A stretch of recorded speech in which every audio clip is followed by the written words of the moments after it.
দাবদাহের মধ্যে রাজধানীর বিভিন্ন স্থানে পানির তীব্র সংকট ও পানি কম ব্যবহার করার পরামর্শ ওয়াসার। হাইটেক পার্কের 1100 কোটি টাকার 14 আইটি প্রকল্পে নিয়ম বহির্ভূত দরপত্র মূল্যায়ন কমিটি। প্রকল্প পরিচালক নিজেই হলেন কমিটির সভাপতি। মুখে কুলুপ এঁটেছে আইসিটি বিভাগ। যুক্তরাষ্ট্রের বাজারে কমছে বাংলাদেশের তৈরি পোশাক রফতানি। ইউরোপ কানাডা থেকেও আসছে না কাঙ্ক্ষিত প্রবৃদ্ধি। আশার আলো দেখাচ্ছে চীন, রাশিয়া ও তুরস্ক। এবং রেলে যেন হরিলুট, বিকল হয়ে পড়ে আছে 650 কোটি টাকার 20টি ডেমো ট্রেন। নেই মেরামতের সক্ষমতা। 10 বছর পর এসে ডিজি বললেন কেনার সিদ্ধান্ত ছিল ভুল।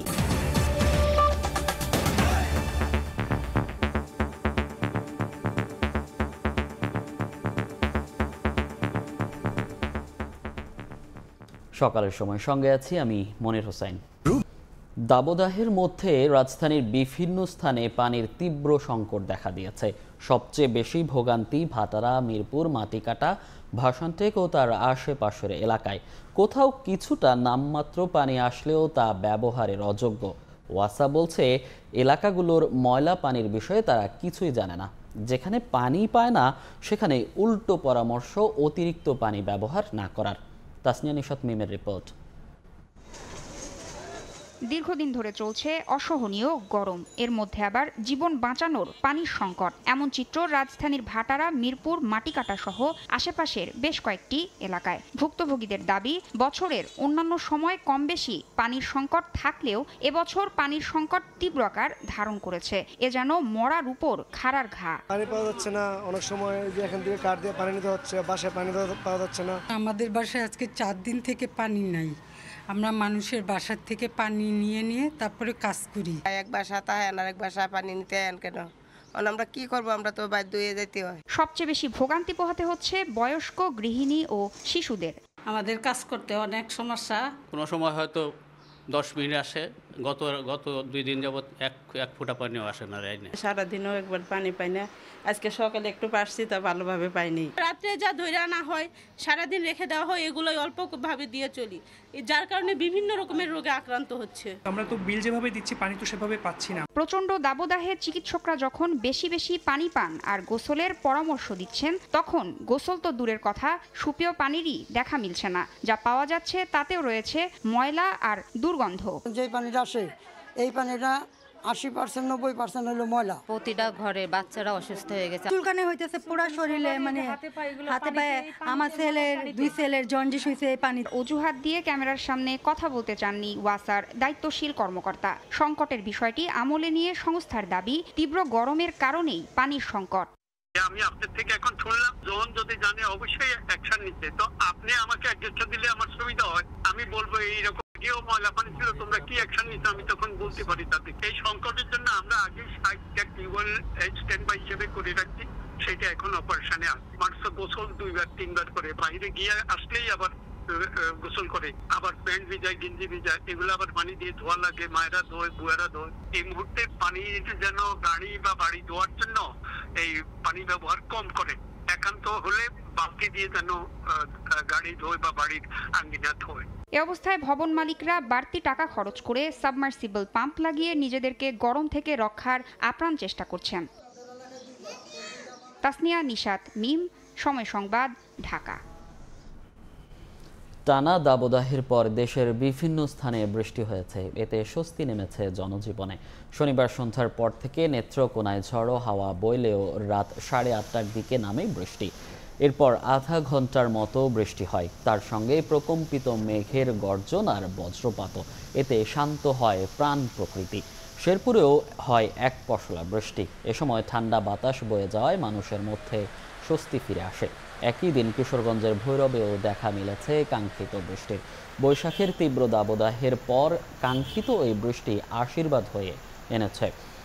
এদিকে হবিগঞ্জে রাত 11টা থেকে টানা বৃষ্টি ও বজ্রপাত শুরু হয়। শহরের বিভিন্ন এলাকা সহ জেলার 9টি উপজেলাতেও বৃষ্টি হয়।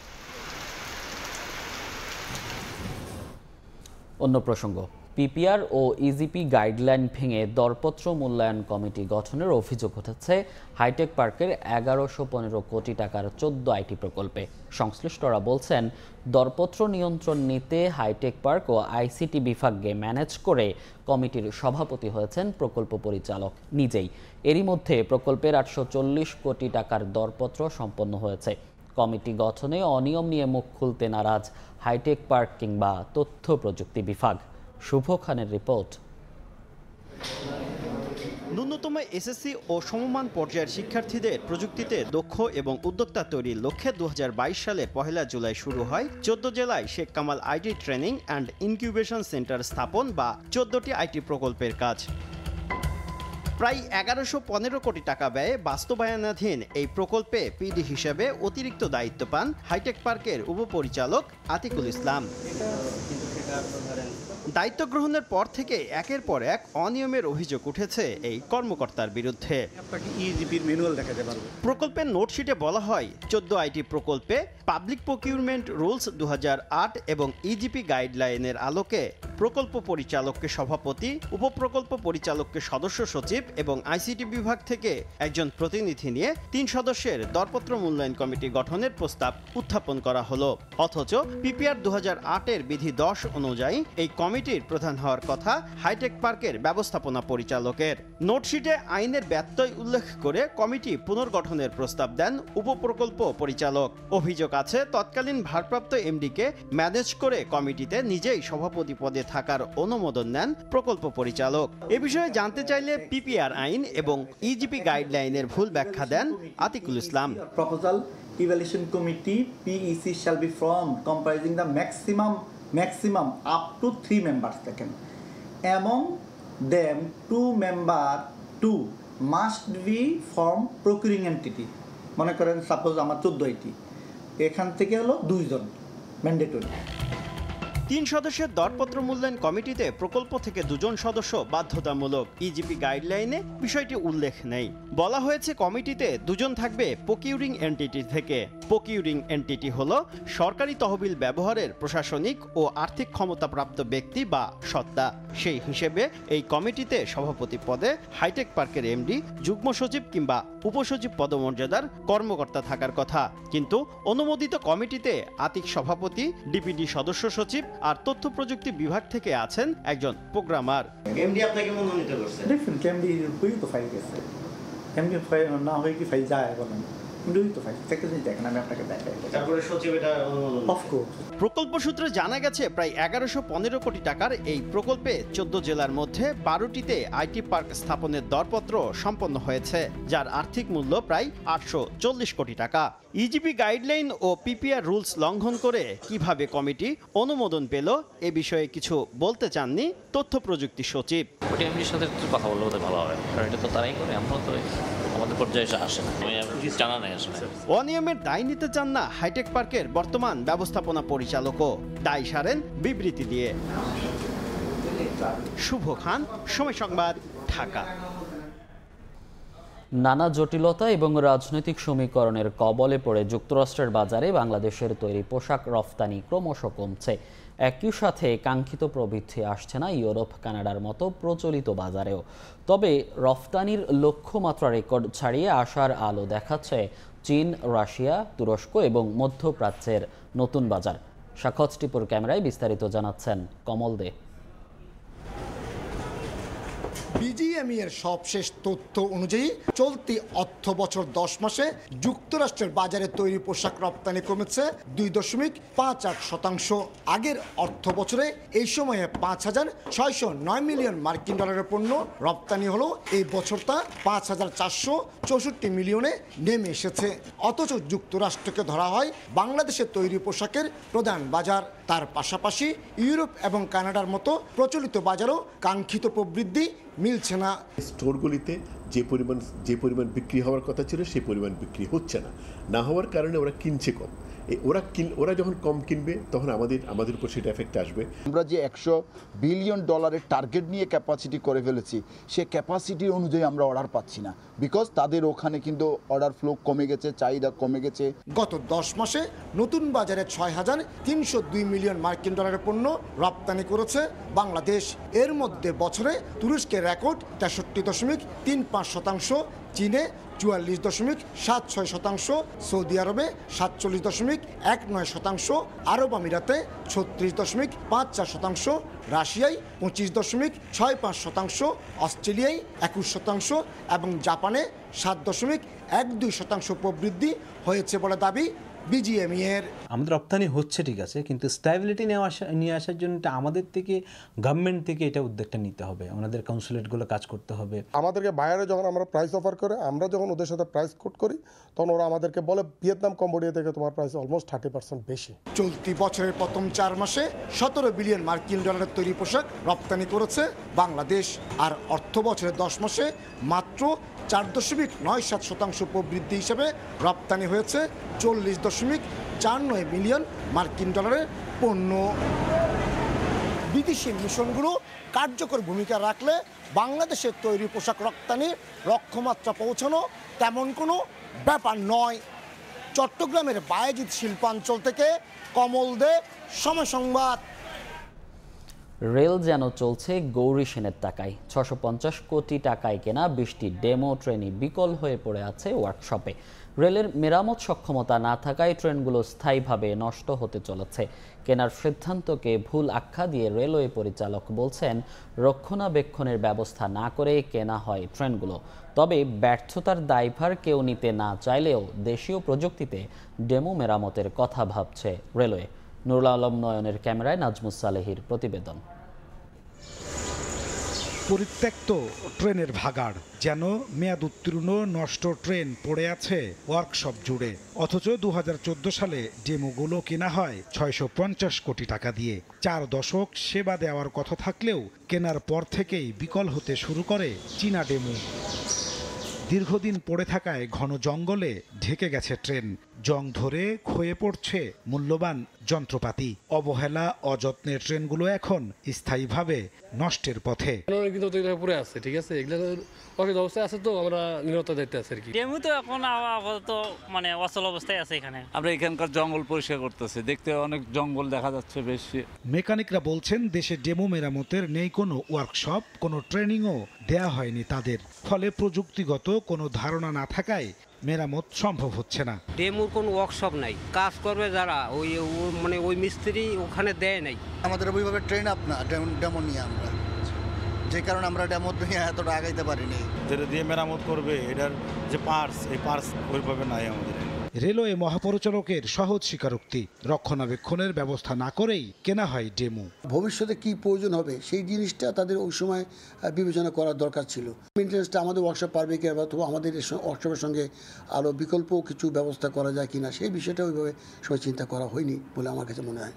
তবে ব্যর্থতার দায় কেউ নিতে না চাইলেও দেশীয় প্রযুক্তিতে ডেমো মেরামতের কথা ভাবছে রেল। এখনও এই মুহূর্তে কোনো চূড়ান্ত সিদ্ধান্ত নেই, তবে এটা নিয়ে আমরা একটা পরিকল্পনা নিয়েছিল, একটা পরিকল্পনা ভাবতেছি যে দেখি কস্ট এফেক্টিভ হয় কিনা। যদি হয় তাহলে হয়তো এটা চালু করতে পারি, নাহলে পরবর্তী সিদ্ধান্ত নেওয়া হবে। 2021-22 অর্থ বছরে 21 কোটি টাকা খরচ করেও একটি ট্রেনও সচল করা সম্ভব হয়নি। 650 কোটি টাকায় কেনা ডেমো এখন পরিণত হয়েছে পরিত্যক্ত এক ভাগাড়ে। রেল কর্মকর্তারা বলছেন, ডেমো মেরামতের সক্ষমতা নেই তাদের। বিপুল পরিমাণে রাষ্ট্রীয় অপচয়ের এখন আর কেউ দায়ভার নিতে চান না। নাজমুস সালেহি, সময় সংবাদ, ঢাকা। সারা দেশে খুলেছে সব শিক্ষা প্রতিষ্ঠান। ঈদ ও তীব্র দাবদাহের কারণে প্রায় মাসখানেক বন্ধ ছিল স্কুল। এই মুহূর্তে বরিশাল সরকারি বালিকা উচ্চ বিদ্যালয়ে আছেন সহকর্মী শাকিল মাহমুদ। সরাসরি যাচ্ছি তার কাছে।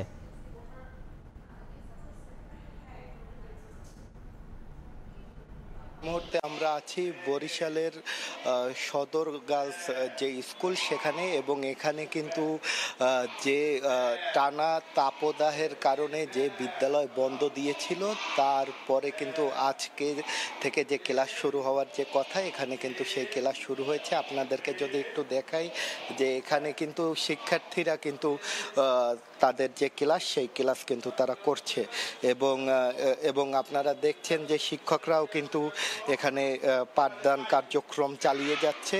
এবং এখানে বর্তমানে আমরা যে ক্লাসটিতে আছি আপনারা দেখছেন যে শিক্ষার্থীরা কিন্তু এখানে যে তাদের যে ক্লাস সেই তারা কিন্তু ক্লাস করছে। আমরা শিক্ষকদের সাথে কথা বলছিলাম, শিক্ষকরা যেটা আমাদেরকে জানিয়েছে যে তাপ প্রবাহের কারণে যে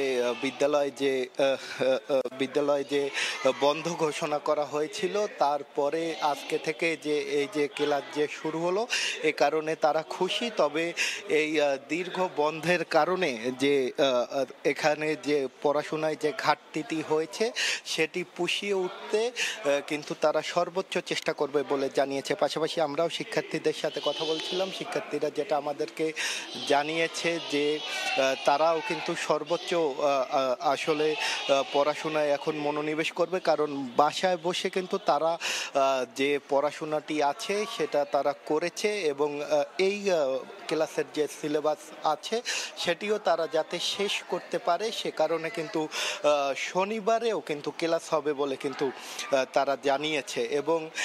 এবং এই যে শিক্ষক এবং শিক্ষার্থীরা আছে তারা কিন্তু সবাই আসলে খুশি। তবে এই তাপ প্রবাহ যে কিছুটা কমেছে, এর ফলে যে যারা আসলে আপনারা জানেন যে বিভিন্ন স্কুলে আসলে 2টি শিফটে ক্লাস হয়, এবং সেই 2টি শিফটে যে ক্লাস হয়, তো সকালের যে শিফট আছে তারা কিছুটা স্বস্তিতে থাকলেও আসলে 10টা বা 11টার পর যে শিফটটা হয় সেটা আসলে সেই শিক্ষার্থীরা আসলে কতটা এই তাপ প্রবাহ সহ্য করতে পারবে সেটা নিয়েও কিন্তু একটা দুশ্চিন্তা রয়ে গেছে। এই ছিল বরিশাল থেকে আমার কাছে থাকা সবশেষ। সরাসরি যুক্ত ছিলাম বরিশাল থেকে। জমে উঠেছে নরসিংদীর 2টি উপজেলা পরিষদ নির্বাচনের প্রচারণা। প্রার্থীরা সকাল থেকে রাত পর্যন্ত ঘুরছেন, ভোটারদের দ্বারে দ্বারে দিচ্ছেন নানা প্রতিশ্রুতি। তবে সবার নজরে পলাশ উপজেলা নির্বাচন। এই উপজেলায় প্রার্থী হয়েছেন স্থানীয় সংসদ সদস্যের শ্যালক। এমপির শ্যালক প্রার্থী হওয়ায় প্রভাবমুক্ত নির্বাচন নিয়ে শঙ্কায় প্রতিদ্বন্দ্বী প্রার্থীরা। সুষ্ঠু ভোট করতে সব পদক্ষেপ নেওয়া হয়েছে বলে জানিয়েছেন রিটার্নিং কর্মকর্তা। মাহমুদুল হাসান মাহফুজের ছবিতে আশিকুর রহমান পিয়ালের তথ্য নিয়ে রিপোর্ট। আগামী 8 মে সারা দেশের মতো প্রথম ধাপে নরসিংদী সদর এবং পলাশ উপজেলায় অনুষ্ঠিত হবে সাধারণ নির্বাচন। প্রতীক বরাদ্দের পর থেকেই ভোটারদের দ্বারে দ্বারে ছুটছেন প্রার্থীরা, দিচ্ছেন নানা উন্নয়নের প্রতিশ্রুতি। তবে যোগ্য ব্যক্তিকে বেছে নেবেন বলে জানান ভোটাররা। আমরা একটা যোগ্য প্রার্থী চাই, কাজ করবো তারে আমরা ভোট দেব, যা যোগ্য ভালো তারে আমরা বেছে নেব। সদর উপজেলায় প্রার্থী হয়েছেন জেলা আওয়ামী লীগের কার্যনির্বাহী কমিটির সদস্য আনোয়ার হোসেন, সদর থানা আওয়ামী লীগের সাবেক সাংগঠনিক সম্পাদক আব্দুল বাকির সহ 3 জন। আর নিজে ভোট নিজে দেবে, আমি ইনশাআল্লাহ 100% ভোট পাই, আমি পাশ করব মানুষ মার্কাপতি। আমার নীতি নৈতিকতা, শিক্ষা সবকিছু বিবেচনা করে ইনশাআল্লাহ জনগণ আমাকে কাপ্পিরিস মার্কায় ভোট দিবে। তবে সবার নজরে পলাশ উপজেলার নির্বাচন। এই উপজেলায় প্রার্থী হয়েছেন স্থানীয় সংসদ সদস্যের শ্যালক। সংসদ সদস্যের শ্যালক প্রার্থী হওয়ায় প্রভাবমুক্ত নির্বাচন নিয়ে শঙ্কায় প্রতিদ্বন্দ্বী প্রার্থীরা। পলাশের জনগণে বিভ্রান্তের মধ্যে আছে যে কিভাবে এই পলাশের নির্বাচন সুষ্ঠু হবে। আমি মনে করি এমপির চেয়ে আমার যে বংশের রাজনৈতিক পরিচয়টা এটাই আমার কাছে অনেক শক্তিশালী। সুষ্ঠু ভোট আয়োজনে সব পদক্ষেপ নেওয়া হয়েছে বলে জানিয়েছেন রিটার্নিং কর্মকর্তা। যত আইন কানুন পরিপত্র বিধিমালা আছে সেই আলোকে একটা নির্বাচন হবে, কোনো প্রভাব প্রতিপত্তি কোনো কিছু কাজে আসবে না। এখানে নরসিংদীর 2 উপজেলায় চেয়ারম্যান পদে 3 জন করে 6 জন, ভাইস চেয়ারম্যান পদে 7 এবং মহিলা ভাইস চেয়ারম্যান পদে 5 জন প্রার্থী প্রতিদ্বন্দ্বিতা করছেন। সংবাদ নরসিংদী। গাজীপুরে ট্রেন দুর্ঘটনার 3 দিন হয়ে গেল, এখনও শিডিউলে ফেরেনি রেল চলাচল। ভোগান্তিতে উত্তর পশ্চিমাঞ্চলের যাত্রীরা। এই মুহূর্তে কমলাপুর রেল স্টেশনে আছেন সহকর্মী নাজমুস সালেহি, সরাসরি যুক্ত হচ্ছি তার সঙ্গে। শিডিউল বিপর্যয় বলতে এখন আর কিছু নেই, একেবারে চলে গেছে মহা বিপর্যয়ের জায়গায়। অর্থাৎ শিডিউলের সমস্ত কিছু ভেঙে তছনছ হয়ে একেবারে যাত্রীদের চরম ভোগান্তিতে ঠেকেছে বিশেষ করে উত্তর পশ্চিমাঞ্চলের যারা যাত্রী রয়েছেন রেলপথের তাদের। আজকের অবস্থা যদি একটু জানাতে চাই, ধূমকেতু এক্সপ্রেস সকাল 6টায় রাজশাহীর উদ্দেশ্যে এখান থেকে ছেড়ে যাবার কথা ছিল, এখন প্ল্যাটফর্ম স্টেশনের পক্ষ থেকে বলা হচ্ছে দুপুরে 1টায় ছাড়বে, বাট আমি খোঁজ নিয়ে জেনেছি 1টা এটি সম্ভব নয়, যাবে বিকেলবেলা, অর্থাৎ এটা 6 থেকে 7 ঘন্টা বিলম্বে ছাড়বে। 11 সিন্দুর কিশোরগঞ্জের ট্রেন 7টা 15-তে এখান থেকে ছেড়ে যাবার কথা ছিল, বলা হচ্ছে এখন সেটা ছাড়বে সকাল 10টায়, কিন্তু সেটিও আসলে 12টার আগে ছাড়তে পারবে না। মানুষকে হয়তো যে স্ক্রিনে আছে সেই অপেক্ষমান মানুষের সামনে সেই স্ক্রিন আসলে এটিই দেখা যাচ্ছে। যদি আরেকটু বলি যে উত্তরবঙ্গের অন্য একটি ট্রেন এখান থেকে সকাল 9টা 10 মিনিটে ছেড়ে যাবার কথা, রংপুর এক্সপ্রেস, সেটি কিন্তু আজকে ছেড়ে যাবে রাত 11টায়, কারণ অন্তত 12 ঘন্টা বিলম্বে যাবে হচ্ছে রংপুর এক্সপ্রেস। যদি তাই যাই তাহলে সেটি আর শিডিউল বিপর্যয়ে থাকে না, সেটি একটা মহা বিপর্যয়ে গিয়ে ঠেকে এবং ভোগান্তি আসলে মানুষ ইতিমধ্যেই অনেকেই জানেন, যেহেতু হচ্ছে যে গণমাধ্যমের কল্যাণে যে সেখানে দুর্ঘটনা ঘটেছে গাজীপুরে, যে কারণে সমস্ত শিডিউল ব্রেক করে একেবারে তছনছ হয়ে গেছে, সুতরাং মানুষের উপস্থিতিও কম, মানুষ বিকল্প উপায়ে গন্তব্যে যাওয়ার চেষ্টা করছেন, যে কারণে প্ল্যাটফর্মে মানুষ কম। যারা আছেন তারা হয়তো পরবর্তী ট্রেনগুলো ধরার অপেক্ষা এখানে আছেন। এবং আরও একটি কথা যেটি হচ্ছে যে বুড়িমারি এক্সপ্রেস, সেটিও উত্তরবঙ্গের আরও একটি ট্রেন যেটি যাবে লালমনিরহাট, সেই বুড়িমারি এক্সপ্রেস কিন্তু সকাল 8টায় এখান থেকে ছেড়ে যাবার কথা ছিল। কমলাপুর রেল স্টেশনের পক্ষ থেকে জানানো হয়েছে এটি যাবে রাতের বেলা, রাত 10টার ওপরে, অর্থাৎ এটিও 12 থেকে 14 ঘন্টা লেটে যাবে। একইভাবে এখানে যে একতা এক্সপ্রেস 9টা 10 মিনিটের ট্রেন, সেটি যাবে উত্তরের জেলা পঞ্চগড়, সেই ট্রেনটিও কিন্তু এখনও প্ল্যাটফর্মেই আশেপাশে এটার কোনো খবরই নাই, যেটি বলছে সম্ভবত এটির যাত্রা বাতিল হওয়ারও একটি সম্ভাবনা রয়েছে। একইভাবে কিন্তু পঞ্চগড় এক্সপ্রেস যেটি রাতে বা দ্রুতযান যেগুলো আছে সেগুলোর কিন্তু একেবারে ভয়াবহ। মানে আজকে যদি বলা যায় যেগুলো রাতের ট্রেন, সেগুলো উত্তরবঙ্গের যে সমস্ত ট্রেনগুলো রাতের আছে তারা কিন্তু আজকে আর যাত্রা করতে পারবে না, কারণ হচ্ছে যে আজকে তাদের পক্ষে সম্ভবই নয়। সকালবেলার ট্রেন যদি 10 থেকে 12 ঘন্টা বিলম্বে রাতে ছাড়ে, তাহলে রাতের ট্রেন কিন্তু 10 থেকে 12 ঘন্টা বিলম্বে, মানে এটা একদিনের ট্রেন অন্য দিনে হয়ে যাবে। সুতরাং বলা চলে উত্তরবঙ্গের ট্রেনের শিডিউল একেবারে ভেঙে তছনছ হয়ে গেছে এবং যাত্রীদের ভোগান্তি চরম থেকে চরমে উঠেছে। শুধুমাত্র একটি দুর্ঘটনা পুরো শিডিউলকে একেবারে লণ্ডভণ্ড করে দিয়েছে এবং সেই ট্রেনটিকেও কিন্তু উদ্ধার করতে দীর্ঘ সময় লেগে যাওয়ার কারণে 3 দিনেও ঠিক হয়নি উত্তর পশ্চিমাঞ্চল ট্রেনের শিডিউল। এই ছিল আমার কাছে কমলাপুর রেল স্টেশন থেকে ট্রেনের শিডিউল বিপর্যয়ের সর্বশেষ। সরাসরি যুক্ত ছিলাম কমলাপুর রেলওয়ে স্টেশন থেকে। বছরে সিলেট থেকে বিভিন্ন পেশার অর্ধ লক্ষাধিক মানুষ যুক্তরাজ্যে পাড়ি জমিয়েছেন। Tourist, student, care visa, work permit সহ বিভিন্নভাবে নানা বয়সী মেধাবী শিক্ষার্থী যুক্তরাজ্যে যাচ্ছেন। বিপুল অর্থ ব্যয় করে সেখানে গিয়ে কথায় ও কাজে মিল খুঁজে না পেয়ে হতাশায় পড়েছেন অধিকাংশরাই। অন্যদিকে রাজনৈতিক আশ্রয় প্রার্থীদের রুয়ান্ডায় পাঠানোর সরকারি সিদ্ধান্তে আতঙ্ক চলছে বাঙালি কমিউনিটিতে। ইকরামুল কবিরের রিপোর্ট, ছবি তুলেছেন নওশাদ আহমেদ চৌধুরী। করোনার থাবায় 2 বছর দেশের বিভিন্ন সেক্টরে যখন হতাশা চলছিল, তখনই বিভিন্ন পেশার মানুষ পথ খুঁজে পায় যুক্তরাজ্যে যাওয়ার। করোনার পর সে দেশে নাজুক অর্থনৈতিক পরিস্থিতি মোকাবেলায় ভিসা প্রাপ্তি সহজ করে দেয়। সেই সুযোগে শিক্ষার্থী সহ শত শত মানুষ পাড়ি জমান সে দেশে।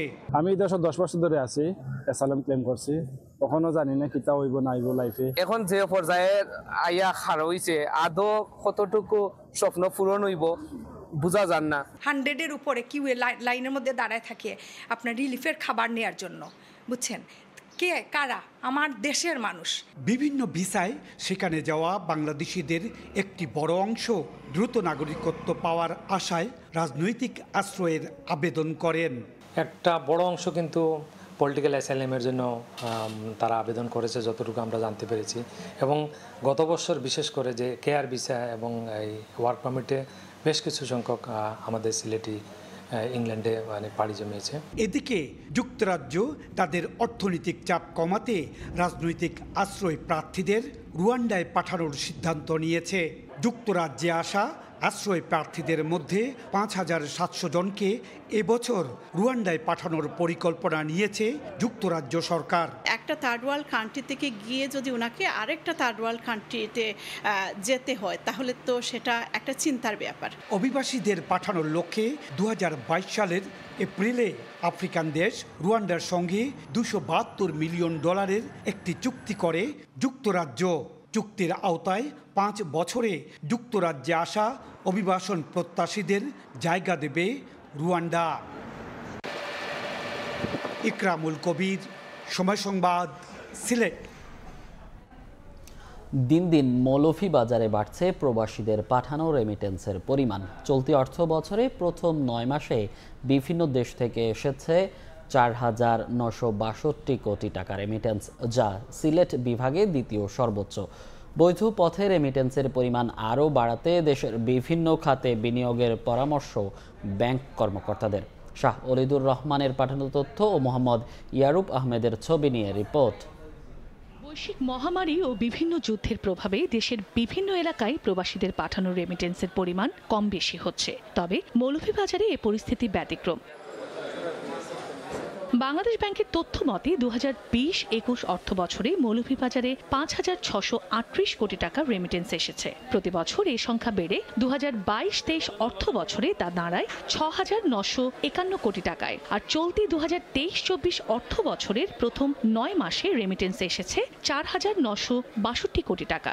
তাদেরকে যদি আমাদের বিভিন্ন ইনভেস্টমেন্টে সহযোগিতা করা হয়, তাহলে তারা আমাদের দেশে বড় বড় শিল্প কারখানা গড়ে তুলতে উৎসাহী হবে। সরকারের যে চাচ্ছে যে বৈধ পথে রেমিটেন্সটা আসুক, এইটা সরকারের চাচ্ছে, আমরা এটা উৎসাহিত করছি। সরকারের নানা উদ্যোগ ও দক্ষ শ্রমিক পাঠানোর কারণে প্রবাসীদের আয় বাড়ছে বলে মনে করেন সংশ্লিষ্ট বিভাগের কর্মকর্তারা।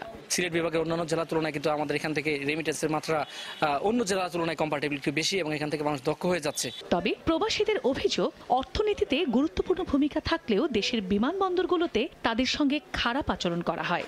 হয়রানির শিকার থাকি বাঁচার জন্য তারা ব্যবস্থা করার জন্য বিদেশ থেকে আসার পরে এয়ারপোর্টে পেরেশানি না হয়, যাওয়ার সময় পেরেশানি না হয়, কারণ আমরা তো দেশের সম্পদ। যে আমরা যারা রেমিটেন্স কষ্ট করিয়া ফাটাই, আমরা যথাযথভাবে কোনো সময়ই মূল্যায়ন করা হয় না। মৌলভীবাজারের প্রায় 2 লাখ মানুষ ইংল্যান্ড সহ বিশ্বের বিভিন্ন দেশে কর্মরত রয়েছেন। সময় সংবাদ, মৌলভীবাজার। টানা তৃতীয়বারের মতো লন্ডনের মেয়র নির্বাচিত হয়েছেন সাদিক খান। তিনিই প্রথম কোনো রাজনীতিবিদ যিনি টানা 3 বার মেয়র হওয়ার রেকর্ড করলেন। বিশ্লেষকদের মতে প্রতিদ্বন্দ্বী সুশান হলের বিরুদ্ধে তুমুল প্রচারণার কারণে জয়লাভ করেছেন পাকিস্তানি বংশোদ্ভূত এই রাজনীতিবিদ। কনজারভেটিভ পার্টির প্রার্থী সুসান হলকে হারিয়ে টানা তৃতীয়বারের মতো লন্ডনের মেয়র নির্বাচিত হয়েছেন লেবার পার্টির প্রার্থী সাদিক খান। শহরে অপরাধ দমন ও পরিশুদ্ধ বায়ু নিশ্চিত করার প্রতিশ্রুতি দিয়ে লন্ডনবাসীর মন জয় করে নিয়েছেন তিনি। লন্ডনের মেয়র পদে নির্বাচনে স্থানীয় সময় গেল বৃহস্পতিবার রাত 10টায় ভোট গ্রহণ শেষ হলেও গণনা শুরু হয় শুক্রবার থেকে। শনিবার বিকেল 4:30 নাগাদ প্রকাশ করা হয় ফলাফল, যেখানে দেখা যায় প্রতিদ্বন্দ্বী সুসান হলকে 2,76,000-এর বেশি ভোটের ব্যবধানে হারিয়েছেন সাদিক খান। দ্য গার্ডিয়ান জানিয়েছে বিজয়ী মেয়র পেয়েছেন 62.2% ভোট, যেখানে তার প্রতিদ্বন্দ্বী সুসান হল পেয়েছেন মাত্র 32.6% ভোট। এদিকে কনজারভেটিভ পার্টির প্রতিদ্বন্দ্বী হলের বিরুদ্ধে তুমুল প্রচারণার মাধ্যমেই সাদিক খান জয়লাভ করেছেন বলে মনে করছেন বিশ্লেষকরা। এমনকি লন্ডনের সাবেক মন্ত্রী পল স্কুলি সহ আরও হাই প্রোফাইল টরি প্রার্থীদের পেছনে ফেলে নির্বাচিত হয়েছেন তিনি। এর আগে 2016 সালে লেবার পার্টি থেকে প্রথমবার লন্ডনের মেয়র নির্বাচিত হন পাকিস্তানি বংশোদ্ভূত এই প্রার্থী। এরপর 2021 সালে দ্বিতীয়বার নির্বাচিত হন তিনি। বিবিসির প্রতিবেদন অনুযায়ী এবার 14টি নির্বাচনী এলাকার মধ্যে 9টিতেই জিতেছেন সাদিক খান, যার মধ্যে 2টি ছিল কনজারভেটিভদের এলাকা। অন্যদিকে নির্বাচনে মোট ভোট পড়েছে 24 লাখ, যা মোট ভোটারের 42.8%। অন্তরা সেন, সময় সংবাদ। দেখছেন সকালের সময়। শুরুতেই বাংলাদেশ জিম্বাবুয়ে সিরিজ প্রসঙ্গ। চট্টগ্রামে একদিনের ব্যবধানে 5 ম্যাচ টি20 সিরিজের দ্বিতীয় ম্যাচে মাঠে নামতে যাচ্ছে 2 দল। 1-0-তে এগিয়ে থাকলেও প্রথম ম্যাচের ভুল ত্রুটি শোধরাতে চায় নাজমুল হোসেন শান্তর দল। বিশেষ করে লিটন কুমার দাসের ফর্ম বাড়তি চিন্তার কারণ টিম ম্যানেজমেন্টের। জহুর আহমেদ চৌধুরী স্টেডিয়ামে ম্যাচ শুরু হবে সন্ধ্যা 6টায়। একদিনের বিরতিতে বিশ্রামে বাংলাদেশ। ম্যাচের আগের দিন হোটেলবন্দি টাইগার স্কোয়াড। কেবল আনুষ্ঠানিকতা মেটাতে গণমাধ্যমে কথা বলেন ব্যাটিং কোচ ডেভিড হেম্প। সেখানেও আলোচনায় লিটন কুমার দাস। শেষ এক বছরে টি-20তে নেই কোনো 50। জিম্বাবুয়ের বিপক্ষে প্রথম ম্যাচে যেভাবে ফিরলেন তা সমালোচনা বাড়িয়েছে আরও। নতুন বলে এই ওপেনারের দুর্বলতা চিন্তার কারণ team ম্যানেজমেন্টেরও। So look, this is a difficult place to bat because of the challenge with the new ball. But he's working really hard in his game, and he's doing the best that he can to move forward, and that's the most important. বিশ্বকাপের আগে team combination মেলানোটাই সবচেয়ে বড় পরীক্ষা নীতি নির্ধারকদের। প্রতিপক্ষ Zimbabwe বলে সে সুযোগটা হাতছানি দিচ্ছে স্বাগতিকদের সামনে। প্রথম ম্যাচে তানজিদ তামিমের পারফরম্যান্স কিছুটা হলেও ভরসা দিচ্ছে পুরো দলকে। লিটনের ফর্মের মতো বড় চিন্তার কারণ পুরনো বল। প্রথম ম্যাচে দারুণ শুরুর পরেও শেষ দিকে ছন্দপতন হয়েছে বোলারদের। লো স্কোরিং ম্যাচেও শরীফুল রিশাদরা ছিলেন খরুচে। দ্বিতীয় ম্যাচে এসব জায়গাতেই ফাইন টিউনিং করতে চাইবে নাজমুল শান্তর দল। তবে 1-0-তে এগিয়ে থাকা বাংলাদেশ একাদশে পরিবর্তন আসার সম্ভাবনা নেই বললেই চলে। অপরিবর্তিত দল নিয়ে মাঠে নামবে টিম টাইগার। অবশ্য এই ম্যাচেও বড় পরীক্ষা অপেক্ষা করছে ব্যাটারদের জন্য। সাগরিকার পিচ উপহার দিতে পারে আরও একটি লো স্কোরিং ম্যাচ। এদিন বাংলাদেশের মতো দলীয় অনুশীলন বাতিল করে জিম্বাবুয়ে দলও। ঐচ্ছিক অনুশীলনে 2-1 ঘাম ঝরালেও বাকিরা আসেনি মাঠে। প্রথম ম্যাচের ব্যাটিং বিপর্যয় ভুলে ভালো একটা ম্যাচ উপহার দেওয়ার লক্ষ্য সফররতদের। সাব্বির মিথুন, সময় সংবাদ। টি-20 বিশ্বকাপের বছরে প্রচণ্ড গরমে চলমান ঢাকা প্রিমিয়ার লিগকে অমানবিক বলছেন টাইগার অলরাউন্ডার সাকিব আল হাসান। তার মতে সুপার লিগের ম্যাচগুলো টি-20 ফরম্যাটে না হওয়াটা ক্রিকেট কর্তাদের পরিকল্পনার অভাব। বিশ্বকাপের ঠিক আগে জিম্বাবুয়ে কিংবা আমেরিকার বিপক্ষে সিরিজ আদর্শ প্রস্তুতি নয় বলেও মনে করেন সাকিব। ঢাকা থেকে মাগুরা হয়ে মাদারীপুর, বিকেল না পেরুতেই আবারও ঢাকা।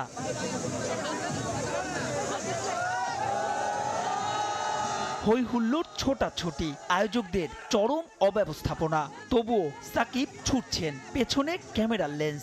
দেখে মনে হচ্ছে ক্লান্ত, রোদে একটু পুড়ে গেছি। আমেরিকা যে একটু ফর্সা হয়েছিলাম, তো এসে 43-44 ডিগ্রি ইসের ভেতরে খেলতে যে একটু পুড়ে গেছি। ক্লান্তি নাকি ছয় না তাকে, তবুও তীব্র দাবদাহে সাকিব খেলছেন ডিপিএল। টি-20 বিশ্বকাপের বছর, তাও ওয়ানডে ফরম্যাটের। সাকিবের মতে পরিকল্পনায় যেন গোড়াতেই গলদ। আমার কাছে মনে হয়েছে যে সুপার লিগটা যদি আমাদের টি-20 ফরম্যাটে হতো, এটা আমাদের দেশের ক্রিকেটের জন্য ভালো হতো। অ্যাট দি সেম টাইম প্লেয়ারদের দিকটাও একটু যদি কেউ চিন্তা করতো, তাহলে আমার মনে হয় খুবই ভালো হতো। আমার মনে হয় খুবই অমানবিক এরকম একটা পরিবেশে সারাটা দিন আমাদেরকে রোদের ভেতরে খেলানো। এই জায়গাটাতে আমার মনে হয় অনেক ভালো একটা দায়িত্ব নেওয়া যেত। অ্যাট দি সেম টাইম এটা আমাদের ন্যাশনাল টিমের জন্য উপকৃত হতো। যেহেতু আমরা টি-20 ফরম্যাটে ওয়ার্ল্ড কাপ খেলতে যাচ্ছি, আমার মনে হয় খুব ভালো একটা প্রিপারেশন হতো, অল্প দিনে শেষ হয়ে যেত, সব প্লেয়াররা ম্যাচগুলো খেলতে পারত। যে কোনো কারণেই হোক করেনি, বাট আমার কাছে মনে হয় এই চিন্তাগুলোই আসলে আমাদেরকে আরো সামনের দিকে এগিয়ে নিয়ে যেতে পারে। বিশ্বকাপের ঠিক আগে জিম্বাবুয়ে সিরিজ, 20 দলের যে আসরের জায়গা হয়নি আফ্রিকার দেশটির। এরপর আমেরিকার বিপক্ষে 3 ম্যাচের টি-20। এমন দলের বিপক্ষে সিরিজ খেলে কতটুকু হবে বিশ্বকাপের প্রস্তুতি? জিম্বাবুয়ে ইউএস এর সাথে খেলা বিবেচনা করে আমি যদি ওয়ার্ল্ড কাপ চিন্তা করি, আমার কাছে মনে হয় খুবই ভুল হবে। ওয়ার্ল্ড কাপ কমপ্লিটলি ডিফারেন্ট একটা জায়গা। ওইখানে আসলে আমরা যত বেশি প্রেশার হ্যান্ডেল করতে পারবো, তত ভালো করার সম্ভাবনা আছে। স্বাভাবিকভাবে ওই একটা এক্সপিরিয়েন্স, ওই জিনিসটা কাজে লাগবে যে আমরা কন্ডিশনের সাথে ইউজ টু হব। বাট মেবি এটাই আমাদের বেস্ট পসিবল অবস্থা ছিল প্রিপারেশনটা নেওয়ার জন্য। 22 গজকে গুড বাই না বললেও ব্যবসার সঙ্গে জড়াচ্ছেন ক্রিকেটাররা, যার সবশেষ নামটা পেসার রুবেল হোসেন। এদিন তার মোটরসাইকেলের শোরুম উদ্বোধনী অনুষ্ঠানে সাকিব ছাড়াও উপস্থিত ছিলেন সোহান, সাব্বির, হাসান মাহমুদ আর কোচ মোহাম্মদ সালাউদ্দিন। মাহবুব রেমন, সময় সংবাদ, ঢাকা। এই পর্যায়ে শীর্ষ সংবাদগুলো জানিয়ে দিচ্ছি আরেকবার। প্রায় 1 মাস পর খুলল সব শিক্ষা প্রতিষ্ঠান। শিক্ষার্থীদের কলকাকলিতে মুখর বিদ্যালয়গুলো। নিয়মিত পাঠদানে ফেরায় স্বস্তি সংশ্লিষ্টদের, এখনও চোখ রাঙাচ্ছে দাবদাহ। এবং রেলে যেন হরিলোট, বিকল 650 কোটি টাকার 20টি ডেমো ট্রেন, নেই মেরামত সক্ষমতা। ডিজি বললেন কেনার সিদ্ধান্ত ছিল ভুল। গাজীপুরের দুর্ঘটনার দখলে এখনও শিরুল বিপর্যয় ট্রেন। এ ছিল সকালের সময়। আন্তর্জাতিক সময় নিয়ে সঙ্গে থাকবেন সহকর্মী মার্জিয়া শ্রেয়া। ধন্যবাদ মনির। আন্তর্জাতিক সময় নিয়ে ফিরছি কিছুক্ষণ পর, সঙ্গেই থাকুন সময়ের।